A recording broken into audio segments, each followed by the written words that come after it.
If you turn on the news in Mumbai or Delhi tonight, you will hear a lot of noise, that is, Northeast India. In the wake of massive protests in the Northeast over the Citizenship Amendment Act, The bill has triggered massive protests in several parts of the Northeast, including Arunachal Pradesh and Assam. Manipur is one of the 8 states in Northeast India. Beautiful place. But since May this year, the scenes have been ugly. 2 communities are locked in a conflict. One is the Meitei community, the second is the Kuki. For 75 years, Northeast India is portrayed by the people who don't live there, which is exotic tourism, food, momos, Maggi, etc. We call them the Seven Sisters, which is a very cute nickname, but it hides a very messy reality. But something is shifting in the hills. I found a video that documents an almost rare and impossible event. Leaders from varying tribes, groups that have historically shed each other's blood over land and borders, standing on one stage holding hands. They aren't asking for development, they are asking for roads, they are asking for something much more dangerous to the political establishment, which is self-respect. Today, we are going very deep into this topic and understanding the Tansa movement and why a revolutionary king is leading this democratic movement. To understand why this topic is historic, you have to understand the fragmented reality. We often group Northeast India as one block, but in reality, the internal divisions are very deep. The Nagas and the Kukis have a blood history. The Meiteis and the tribals in Manipur have a deep-seated distrust. The Mizos and the Assamese have had border skirmishes. For decades, the political parties in Delhi have played these fault lines as a fiddle. It's the classic colonial playbook, divide and rule. If the Kukis are fighting the Nagas, neither have the courage to question Delhi. Pradyot Debbarma isn't just listing demographics, he is dismantling the divide and rule architecture. By standing with Naga, Kuki and Khasi leaders, he is proposing a radical new idea, which is regional nationalism. He is saying that your identity as an indigenous person is more important than the petty border disputes that keep you weak. Now, let's look closer.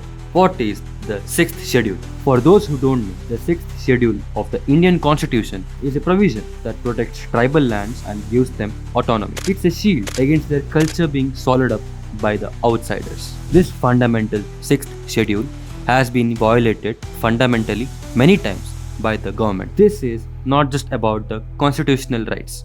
This is about the emotional sentiments of the Northeast people who are being violated and being minorities in their own homeland. We cannot analyze this topic without analyzing the man holding the mic. Pradyot, Vikram, Manikya, Debbarma. कोयलानो नरकनो खुलुम मांस कांगिया फारोक जतनो खुलुम खा और वो आंसू अपने लिए नहीं है हमारा त्रिपुरा सा के लिए है. His grandfather signed the merger agreement with India. He grew up in palaces, went to elite schools and rubbed shoulders with the elite of Delhi. But the elites ignored the Northeast. When did the elites of Delhi visit the Northeast until there was a protest over there which had serious consequences? Pradyot Debbarma. He doesn't speak like a politician. He speaks like a revolutionary. He is the voice of the Northeast. He often uses the term Bubagra, which means king, but he reframes it. He isn't a king who rules over subjects. He is a king who fights for them. This creates a powerful psychological effect. In a democracy where politicians are seen as corrupt and self-serving, a royal who steps into the mud to fight for the poor commands a different kind of loyalty. Finally, let's talk about Delhi, the epicenter of this whole issue. The Northeast sends 25 MPs to the parliament in a house of 543. That seems small. If these 25 MPs are divided across the different national parties, they are voiceless. But if those 25 MPs moved as a single bloc, if they voted as the Northeast rather than Congress or BJP, suddenly they are the kingmakers. That is the unity. It's not just emotional, it's mathematical. The message to the youth is stop begging Delhi for attention. Make the Delhi which you need. The line, just because we are poor does not mean we are weak, is a testament for the Delhi. It says we might not have corporate funding, but we have numbers and we have memory. India is a civilization of diversity, but often we mistake uniformity to unity.